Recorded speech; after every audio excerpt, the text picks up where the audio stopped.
توی روزهای اخیر پیشنهاد الهلال به مسی سرخط رسانه هاست، ولی اخبار جدیدی رو دریافت کردیم که باشگاه الهلال به طارمی یه مبلغ خیلی زیادی پول رو برای 3 سال پیشنهاد داده. توی این ویدیو میپردازیم به حواشی این پیشنهاد.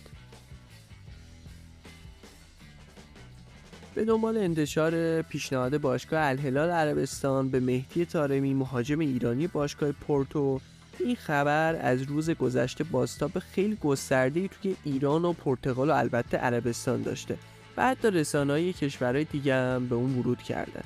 یکی از این رسانه‌ها وبسایت توتو مرکاتو ایتالیا است که مدعی شده باشگاه الهلال به طارمی پیشنهاد 3 ساله ارائه کرده. طارمی تا تابستون 2024 با باشگاه پورتو قرارداد داره و گفته میشه حق فسخ قرارداد این مهاجم 60 میلیون یوروه.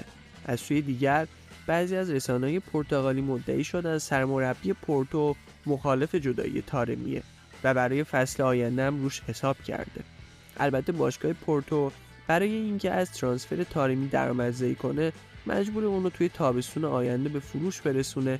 در غیر این صورت اگه طارمی قراردادش رو تمدید نکنه پولی به این باشگاه پرتغالی برای انتقالش به باشگاه دیگه نخواهد رسید. گفته میشه پیشنهاد الهلال برای 3 سال حضور مهاجم ایرانی در این تیم چیزی نزدیک به 1500 میلیارد تومنه. شما توی کامنت ها به من بگید که آیا مهدی طارمی اونقدر بازیکن خوبی هست که تیمی براش 1500 میلیارد هزینه کنه یا نه؟